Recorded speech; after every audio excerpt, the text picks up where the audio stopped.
En esta oportunidad vamos a hablar de síndrome meningio y es la primera imagen, ¿cierto? Es de Heinrich Kinke, quien fue quien desarrolló la primera punción lumbar, que es muy similar a lo que hacemos hoy en día, y describió, ¿cierto?, los primeros valores y la verdad que dentro de las muchas cosas que realizó, ¿cierto?, fue pionero en este campo.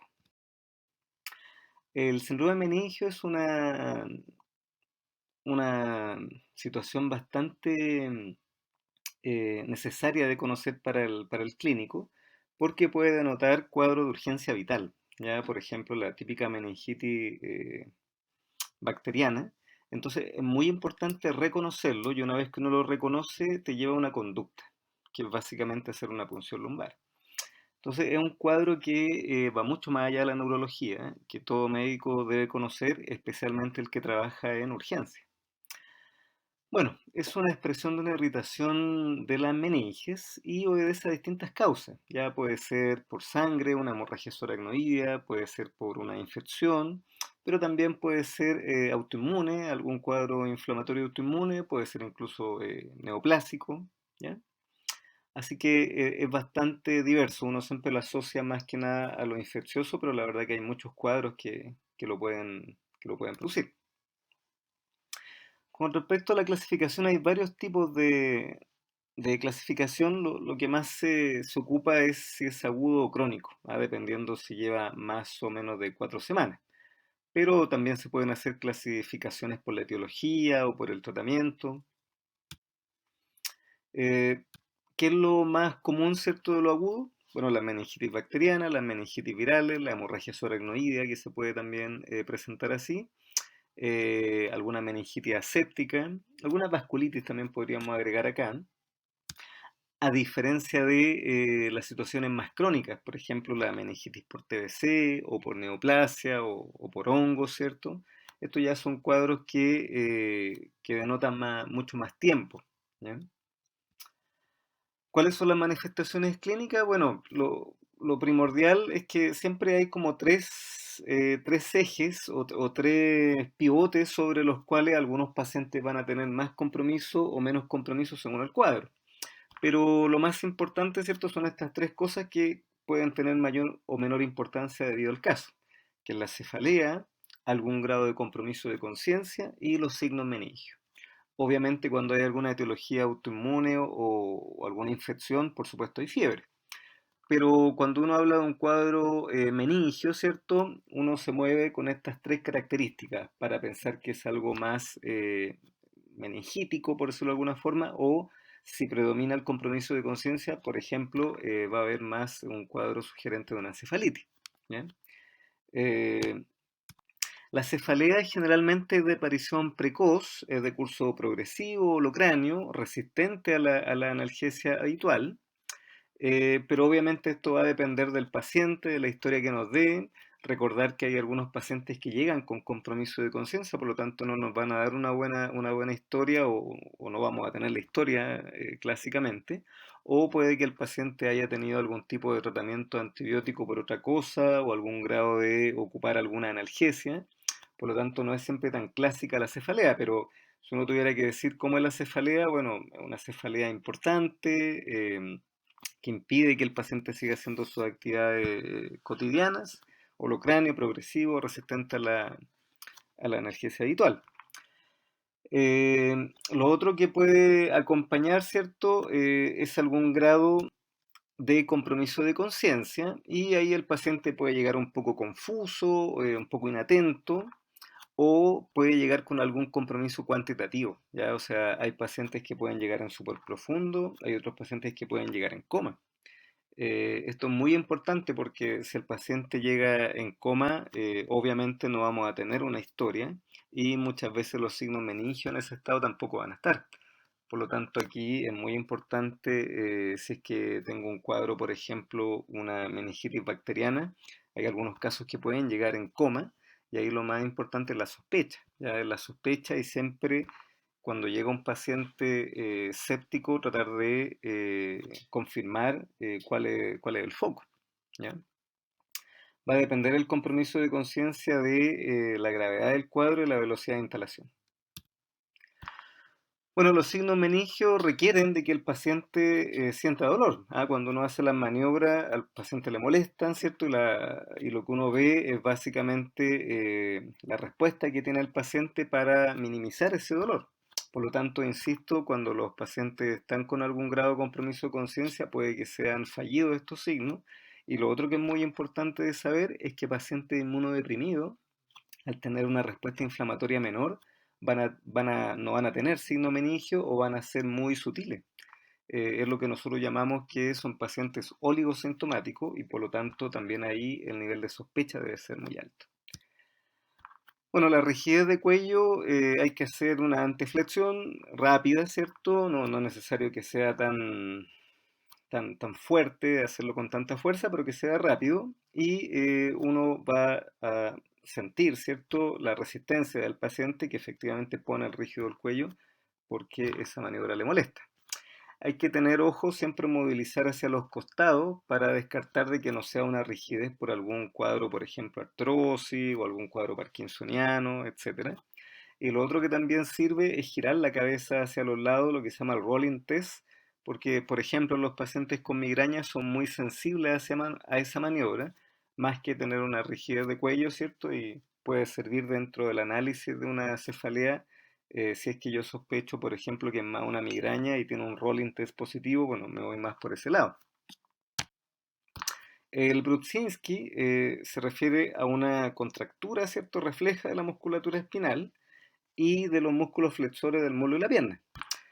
Cuando yo hago la maniobra en el cuello, ¿cierto?, de flexión, veo que se produce una flexión de los muslos, ¿ya? Hay que tener ojo, ¿cierto?, porque esto, como les comentaba previamente, si el paciente tiene algún grado de inmunosupresión, puede que o no se encuentre o sea muy sutil, ¿ya?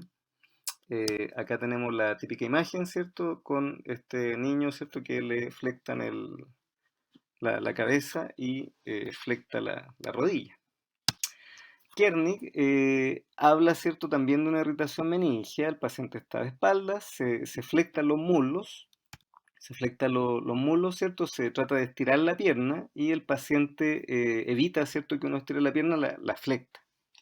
Puede ser el Kernig al mismo lado o contralateral, que también haga un movimiento con la otra pierna. Es muy importante aquí tener la cooperación del paciente para poder hacer correctamente la maniobra.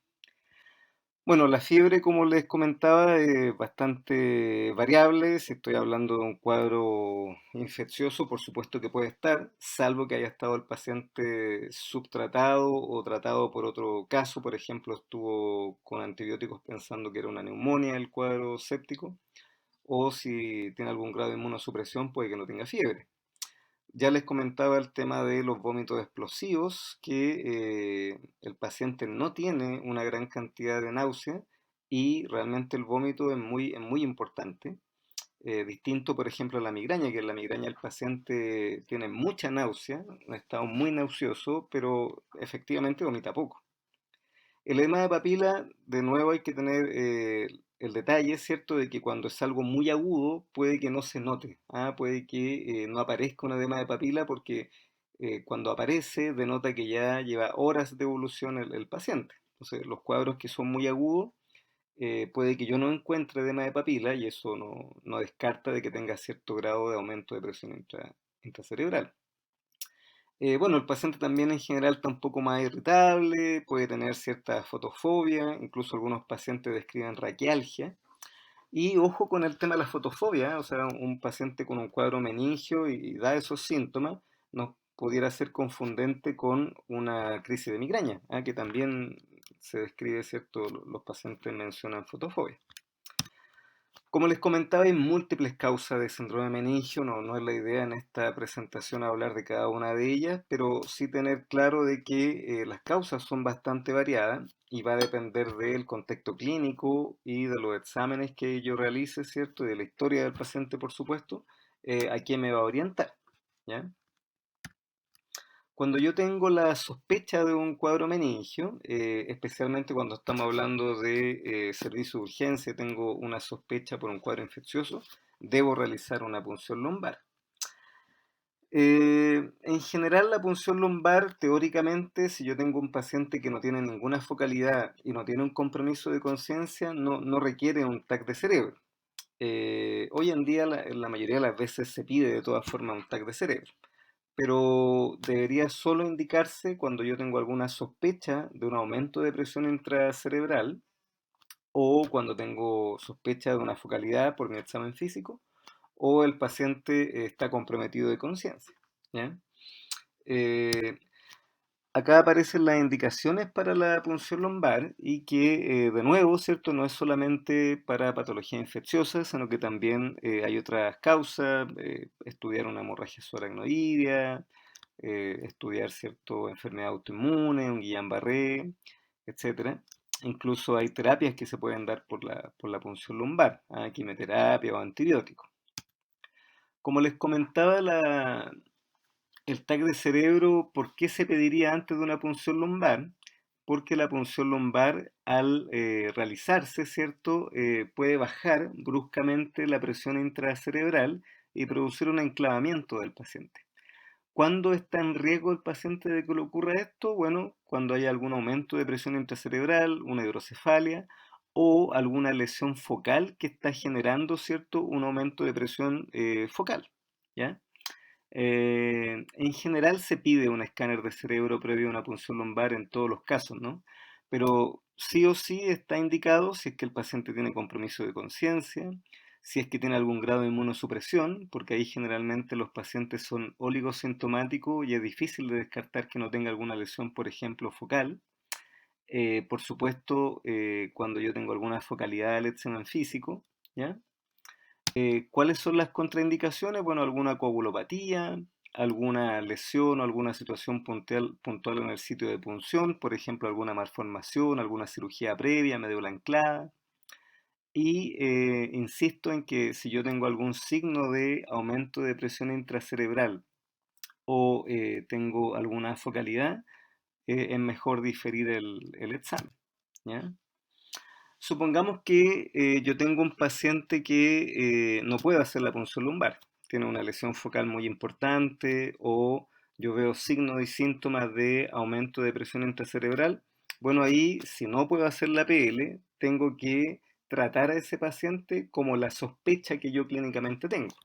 Por ejemplo, si tengo un paciente con sospecha de una meningitis bacteriana, pero en mi centro no tengo para hacer una punción lumbar, estoy en un SAPU, por ejemplo, que no tiene para hacer punción lumbar, o estoy en un lugar donde yo veo que el paciente tiene focalidad y no, por esa situación no le puedo hacer la punción lumbar, requiere un escáner y mi centro no tiene un escáner, bueno, en esa situación, si yo quería hacer la punción lumbar por sospecha de una meningitis, bueno, tengo que tratarlo como que fuera una meningitis, hasta que en el centro al cual yo voy a derivarlo, ¿cierto?, se le den todos los tratamientos adecuados.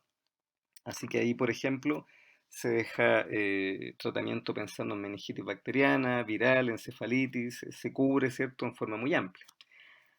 Por otro lado, si yo estoy haciendo la punción lumbar, por ejemplo, porque tengo la sospecha de una hemorragia subaracnoidea, ahí lo que tengo que hacer, si es que no puedo hacer la punción lumbar por alguna de las múltiples causas que hay, derivarlo, ¿cierto? Para que lo vea un centro más complejo y pueda descartar lo más importante, que es una hemorragia subaracnoidea, que no tenga, por ejemplo, un aneurisma. ¿Ya? Bueno, la punción lumbar es una técnica que todo médico debería conocer. La idea es tener un pequeño tutorial cuando estemos en el internado. Generalmente lo hacen los anestesistas cuando estamos hablando de colocar anestesia, ya que se hace a través de una raquidia.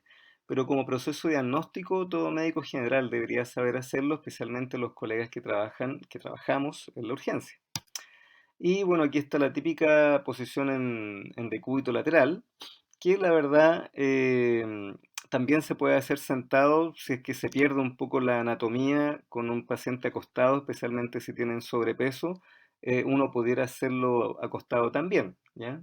Es muy importante, obviamente, antes de hacer la punción lumbar, tener un examen neurológico sin focalidad, si es que uno tiene una duda, que el escáner esté normal, el sitio de punción que esté ok, que no tenga ninguna alteración de la piel, las pruebas de coagulación que estén bien, ¿cierto? Y ahí se hace la punción lumbar. Aquí está de nuevo la típica posición que tiene que ser como en posición fetal, distinta, o sea, hay que estar muy en flexión el paciente, distinto a este caso que si se fijan está un poco más extendido, entonces hace más difícil el procedimiento. Y bueno, ¿qué es lo que se ha demostrado que genera menos daño y menos riesgo de complicaciones posteriores? Lo ideal, como aparece en la siguiente diapositiva, es que sea ojalá de punta de lápiz el trocar.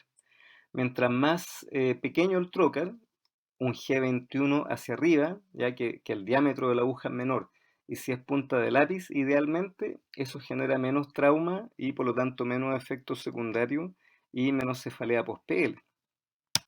Aquí nosotros vemos todas las estructuras que se tienen que atravesar para realizar la punción lumbar, que está la piel, el subcutáneo, los ligamentos interespinosos, ligamento supraespinoso, ligamento amarillo, la subdural, y ahí finalmente llega al espacio subaracnoideo. Entonces son bastantes estructuras, generalmente requiere cooperación. Uno debería pedirle la autorización al paciente, un consentimiento informado, y tener claro cuáles podrían ser las complicaciones por si alguna se presentara. En este caso, por ejemplo, sería una contraindicación la punción lumbar, puesto que tiene una masa. Entonces, yo al hacer la punción lumbar y provocar una disminución de presión súbita, pudiera provocarse algún grado de herniación o enclavamiento, entonces en estos casos se difiere la punción lumbar. Acá ocurre lo mismo, un paciente con una hidrocefalia importante, si hago la punción lumbar, el paciente se puede enclavar, por lo tanto aquí también se diferiría el procedimiento. Y bueno, ¿cuáles son las complicaciones más comunes? La cefalea post-PL, hasta un 20-30% en algunas series. Y lo más grave, por otro lado, ¿cierto? Que hay alguna herniación cerebral o enclavamiento. Hay otras situaciones, por ejemplo, si, puede haber alguna hemorragia en el sitio de la punción, que puede ser incluso grave, un hematoma epidural, por ejemplo, a la altura de la punción puede dejar al paciente parapléjico, así que por favor siempre recordar el tema de las pruebas de coagulación que estén bien. Otra cosa que es menos común es que se puede producir una trombosis venosa cerebral también, se pueden producir algunas craniopatías aisladas, como el sectopar. Eso ya son cosas menos comunes, pero lo principal es la cefalea post-PL. ¿Y cuáles son la- las cosas que más hacen que no haya una cefalea post-PL? Lo que ya les comentaba, ojalá un trocar pequeño de G21 hacia arriba, ojalá punta de lápiz. Y hay otras acciones que se hacen y que la evidencia es un poco controversial, pero que se hacen de todas formas. Por ejemplo, se coloca al paciente por lo menos 3 horas en decúbito, plano, en reposo, ¿cierto? En régimen cero, que el paciente esté bien hidratado, porque de todas formas uno le saca líquido, ¿cierto? Y eso pudiera también influir. Pero insisto, lo más importante, ojalá una aguja con un diámetro pequeño de G1, de G21 hacia superior, y ojalá que sea punta de lápiz. Lo otro que se describe que disminuye los efectos secundarios es que si yo ocupo una aguja con bisel, no va a entrar perpendicular, ¿cierto?, a la fibra del ligamento amarillo, sino que en forma paralela. ¿Mm? ¿Qué es lo que se puede hacer con el líquido cefalorraquídeo? Bueno, muchas cosas, muchas cosas. Va a depender de lo que yo estoy sospechando. Va a depender si estoy en el servicio de urgencia o si ya estoy en un servicio de neurología o de medicina que tiene más acceso a más exámenes. Va a depender si estoy pensando en algo agudo o algo crónico, si es una punción de urgencia o es algo programado, etcétera. ¿Qué es lo primero que uno va a observar cuando uno saca el líquido? Bueno, el aspecto, si es agua de roca, si es purulento, opalescente, es que tiene cierto grado de turbiedad, es claro, pero se ve cierto grado de turbiedad, hemático franco o santocrómico que se ve un poquito amarillento. Eh, el aspecto, ¿cierto? Es lo que uno ve al ojo. Ahora, ¿qué es lo que uno puede hacer con el líquido? Muchos exámenes. El citoquímico, cultivo y tinción de Gram es lo que uno hace como algo básico. Pero la verdad es que se pueden pedir muchas cosas más. Lo normal de las células es que sean hasta 5, las proteínas hasta 45 miligramos por decilitro, la glucorraquia 40-50% de la glicemia, por lo tanto siempre es importante una glicemia junto con la punción lumbar o por último un hemoglucotés. Y aquí está la clásica tabla, ¿cierto? Donde aparecen las cosas más características. ¿Qué es lo que uno siempre va a preguntar para el médico general, ¿cierto? Es saber distinguir, por ejemplo, entre una meningitis bacteriana de una meningitis viral. Ya eso es muy importante. Y lo otro que uno siempre va a preguntar es cómo diferenciar una PL traumática de una HCA real, ¿no? Por rotura neurismática, por ejemplo. Aquí hay un par de detalles interesantes. La meningitis bacteriana en general tiene las células bastante aumentadas, alrededor de 1000, con un predominio polimorfo nuclear. ¿Ya?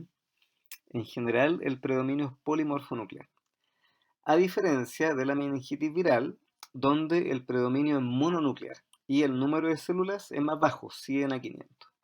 Se ha descrito, y esto hay que tenerlo claro, de que si uno ve una meningitis viral en agudo, muy en agudo, las primeras 12 horas, 24, pero principalmente 12 horas, uno pudiera ver un predominio polimorfo nuclear, pero que después de las 24 horas ya se establece el clásico predominio mononuclear, ¿ya? Ojo con eso.